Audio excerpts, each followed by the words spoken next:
Hey, my name's Jake Nicholson. Welcome to my YouTube channel, Landlords. I've got some positive news for a change, and that's the fact that rental yields are up quite significantly on a year-on-year basis.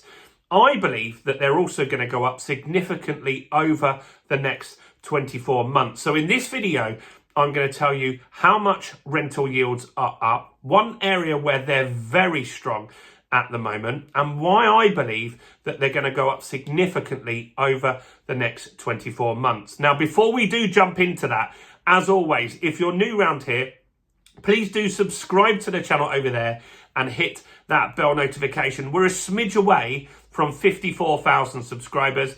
And by subscribing, you'll get all the latest house price news, interest rate news, property investing tips, and much, much more. And if you could do me a favour as well and help me get some more views on this video, your part in that is simple. All you need to do is smash like, tickle like, do something to that like button. That really helps with the YouTube algorithm, and that really does help the channel grow. So thanks to everyone that does that. So, rental yields are up. Now, this is not a surprise to me because landlords now have more risk in the market. There's risk of fines, there's more licensing, you've got potential EPCs that you've got to fork out thousands of pounds to get resolved to improve the energy efficiency of your property. And so because of that, lots of landlords quit. And so just last year, we lost 208,000 rental properties in this country. Landlords sold those properties. Now, they were taken on quite often by first-time buyers, which is good, and that got some properties filled as family homes, which we want to see. But it does not help the rental market because the rental market still has a very strong demand. And when that happens, inevitably what happens is rents increase. That's not good for the tenant, but it does give that little bit more protection to landlords.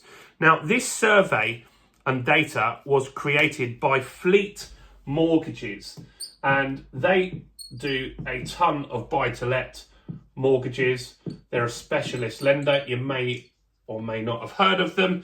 And they're saying that yields are up at the moment. And so the average rental yield at the moment is 8.1%.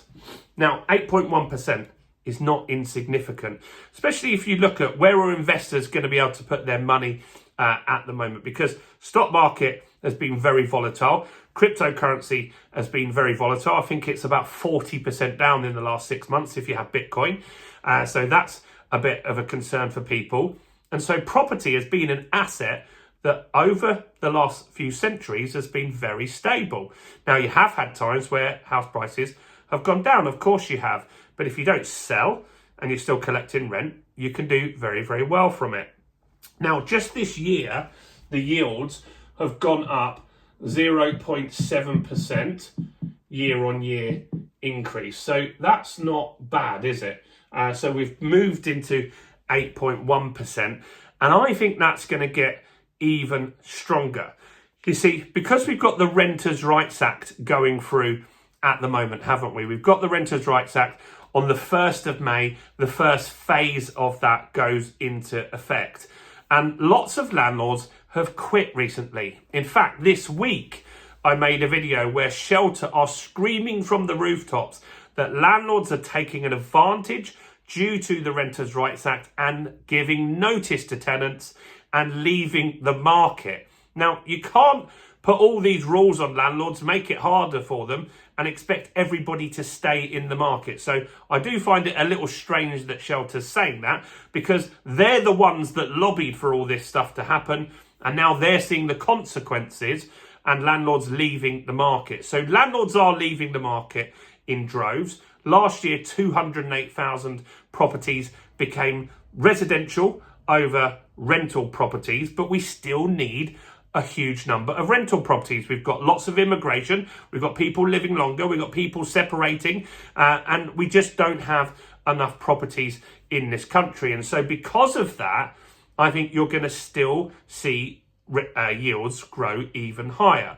And so the yield is worked out obviously with the value of the property And I don't think they're going to go up significantly. So I think house prices are either this year going to be another flat year or maybe even drop. You see, I did a video earlier this week as well where I talked about the Halifax house price data came out, and they showed that house prices were down 0.5% just in March.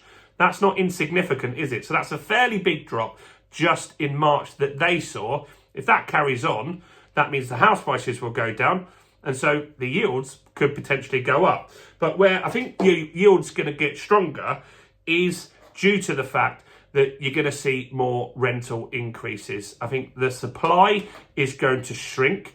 Landlords are going to see when they put the properties up for rent, they're going to get more applicants. Now, it is a slower period. That is slower at the moment, but I think that is going to change by the summer. Tenants are going to be looking at this stuff saying, I want to move, I want to get a new property, and they're going to see when they apply for a property. I think you're going to start seeing in some places similar to what happens in Edinburgh.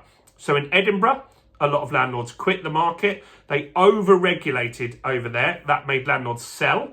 Then in Edinburgh, in some areas, you can get 200 applicants per property as it's listed for rent, which is crazy if you think about it. As that starts to spread around the country, we're already seeing that in the Midlands. We're already seeing that in some places in London. Not 200 applicants, but 100 in some places.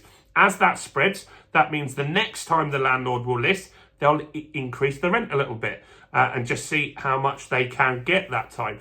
And that will bring market rents up while house prices are fairly flat. And I think you'll see an average yield hitting 10% in the not too distant future. So if you are an investor, you are a landlord, that's a win for you.